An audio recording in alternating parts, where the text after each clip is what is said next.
तीर्थ तथा धाम की अन्य जानकारी। अब ये तो भाई और बहनों मोटे मोटे धाम थे, मोटे मोटे तीर्थ थे, केदारनाथ, बद्रीनाथ, अमरनाथ, पशुपतिनाथ।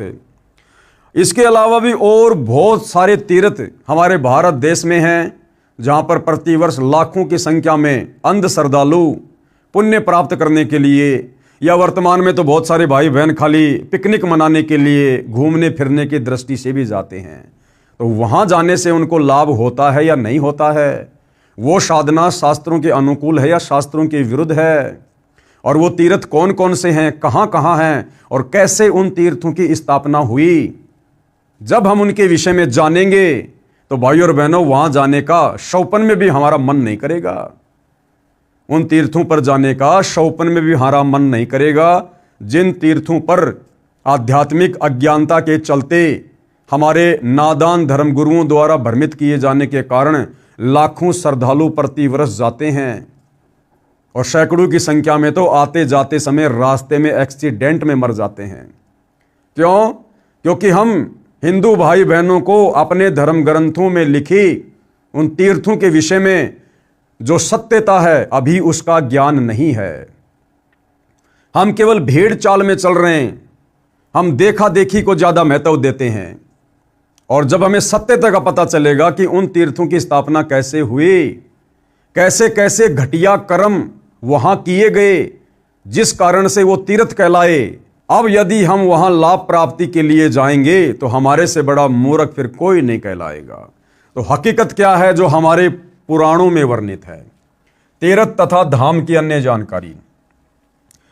किसी साधक ऋषि ने किसी स्थान या जलाशय पर बैठकर साधना की या अपनी आध्यात्मिक शक्ति का कोई प्रदर्शन किया, वह अपनी भक्ति कमाई करके साथ ले गया तथा अपने इष्ट लोक को प्राप्त हुआ।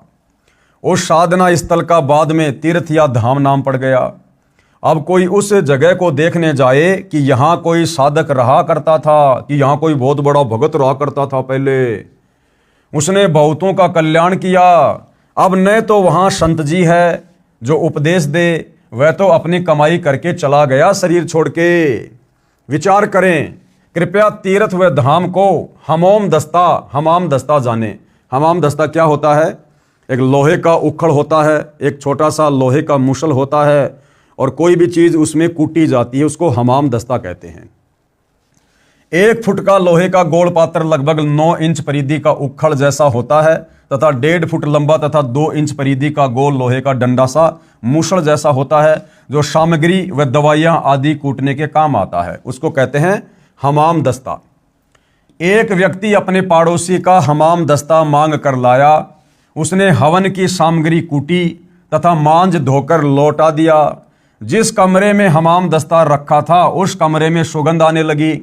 घर के सदस्यों ने देखा कि यह सुगंध कहां से आ रही है, तो पता चला कि हमाम दस्ते से आ रही है। वे समझ गए कि पड़ोसी ले गया था, उसने कोई सुगंध युक्त वस्तु कूटी है। कुछ दिन बाद वह सुगंध भी आनी बंद हो गई। ठीक इसी प्रकार ये तीर्थ हैं भाई और बहनों।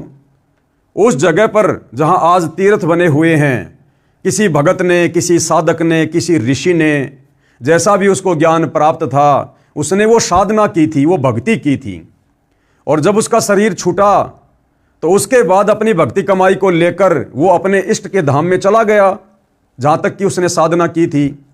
अब वो तो अपनी सारी भक्ति कमाई लेकर चला गया। अब वहां जाने से आप और हमें क्या मिलेगा? वहां तो केवल उस हमाम दस्ते की तरह कुछ दिन के लिए वो सुगंध है। हम ही अपने मन में सोच लेते हैं कि हाँ, बड़ा आनंद आया, बड़ी अच्छी जगह है, बड़ा सुंदर वातावरण है, एकांत जगह है। परंतु भाइयों और बहनों, जो मूल वस्तु थी, जिस प्रकार हमाम दस्ते में जड़ी बूटी कूटी, वो तो पड़ोसी ने रख ली और साफ करके वापस लौटा दिया। अब उसके घर में भी 2-4 दिन तो वो सुगंध रही और धीरे धीरे वो भी समाप्त हो गई। तो इन तीर्थों को बने हुए भाई और बहनों हजारों वर्ष हो चुके हैं, हजारों वर्ष, और अब तो उन तीर्थों पर वो गंध भी नहीं है, वो सुगंध भी नहीं है, वो भी समाप्त हो चुकी है। तो भला हमें वहां जाने से क्या लाभ मिलेगा? मतलब टोटल देखा देखी हो रही है, देखा देखी। कुछ दिन बाद वह सुगंध भी आनी बंद हो गई। इसी प्रकार तीर्थ व धाम को एक हमाम दस्ता जानो। जैसे सामग्री कूटने वाले ने अपनी सर्व वस्तु पहुंच कर रख ली, खाली हमाम दस्ता लौटा दिया। अब कोई उस हमाम दस्ते को सूंघ कर ही कृतार्थ माने तो नादानी है। उसको भी सामग्री लानी पड़ेगी, तब पूर्ण लाभ होगा। ठीक इसी प्रकार किसी धाम व तीर्थ पर रहने वाला वो पवित्र आत्मा तो राम नाम की सामग्री कूटकर यानी भक्ति करके झाड़ पहुंचकर अपनी सारी भक्ति साधना की कमाई को साथ ले गया। बाद में अनजान श्रद्धालु उस स्थान पर जाने मात्र से कल्याण समझे तो उनके मार्गदर्शक यानी गुरुओं की शास्त्र विधि रहित बताई साधना का ही परिणाम है। उस महान आत्मा संत की तरह प्रभु साधना करने से ही कल्याण संभव है, उन तीर्थों पर जाने से नहीं।